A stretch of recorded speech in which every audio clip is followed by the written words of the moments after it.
Yo, that's some bullshit. Get up, put your hands on the car. When dealing with life and death situations, cops have little to no room to make mistakes.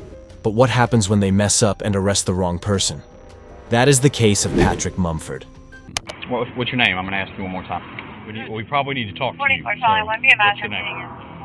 Patrick. Stand up. Turn around, put your hands in the car. What happened? Patrick was just a normal guy, pulling up into his driveway going home. He was then confronted by two officers claiming there were warrants out for his arrest. And as you might have thought, those warrants were out for a completely different man, something they refused to take into consideration. What I do? Man, what I do? Y'all ain't telling me what I do, man. You got a warrant. He just came back from his probation officer. I got taser. You coming out?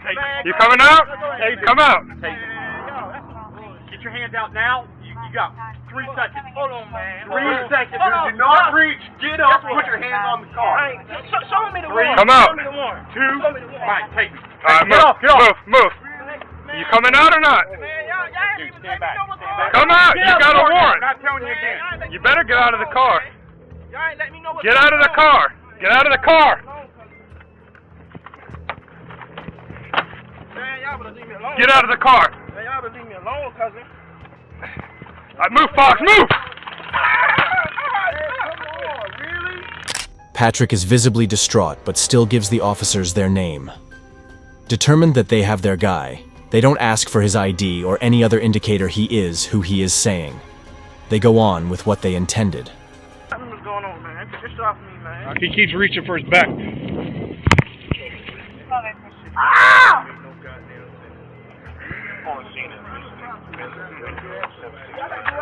Hey, y'all can do all that. Quit resisting. I got him, guys. Just search whatever he's going for. In less than 40 seconds of the initial contact, the officers managed to get to the taser part. I don't know about you, but 40 seconds sounds like a short time to find out everything about somebody and decide to tase them because they aren't listening to your orders. According to them, he was given numerous opportunities to comply with the officers, but his resistance was the reason they had to use the taser on him. But even after he is shocked and detained, the cops, now even more agitated, are not yet done with roughing him up. I just seen this fucking lady. Patrick Mumford. This lady not gonna tell me that I got a warrant. I just seen her. Here's the deal, dude. How long I had a warrant? I don't know if you got a warrant, because you're not who I'm looking for, but here's the deal. When we ask you for ID, because you look a lot like the person we're looking for, you give us ID. And when you start this whole fighting nonsense, dude, all you had to do is give me this. But the way you came up asked me out of nowhere. The moment they realize they made a huge mistake is just beautiful. Honestly, Patrick is a bigger person than me, because I would be hurling all kinds of insults at this moment. Also, remember how they didn't ask for his ID once? But now they are claiming that it's his fault for not giving it to them when they first asked for it, obviously trying to redeem themselves in the eyes of law. It doesn't either make much sense how they claim they were scared he was reaching for the weapon while shuffling in the back of the vehicle, so if he was trying to get the ID from his back pocket, that would be another problem. Even now that they identified him, they are still patronizing him and using force to keep him on the hood of a car. What's the guy name? Is there someone here to stay here that looks like you? Think about it. Hey, Jack. Yeah. Guess what he's looking for? Tell him. Who does he look a lot like? I don't know. He knows who it is. So who is it? Michael? He is not Michael. Okay, I know that now. Oh, they thought he was my son? Yes! Really? They don't even look nothing And then alike? besides, they didn't even have to picture that we got, they look exactly. Oh, wow. I'm looking at that picture. I mean, Don't they It's look not alike? far off. Okay, are we wrong? For the record, this is the guy they were looking for, Michael Clay. Honestly, there are some similarities in the nose structure, haircut, and the mustache, but overall two very different people. Patrick was initially charged with obstruction and violating probation, which could later cause him to lose his job and a position in college, which would be life-shattering. Thankfully, an internal investigation was conducted, and it was concluded that the 4 officers didn't follow proper procedures. At the end, all 4 officers ended up getting suspended, while Patrick walked away with a $100,000 settlement. Our next case comes from Volusia County, Florida. An officer was patrolling the streets looking for a burglar when he stumbled upon Joseph Griffin. He approached him, claiming that he perfectly fits the description of the suspect he was looking for. There is a burglary that happened. You kind of fit the description. Let me just make sure that you're not him, okay? All right. I'm a vet. I have my ID. Okay. Can I see your ID? Yeah. You literally, they said white tank top, black shorts, and they said that you had a beard. All right.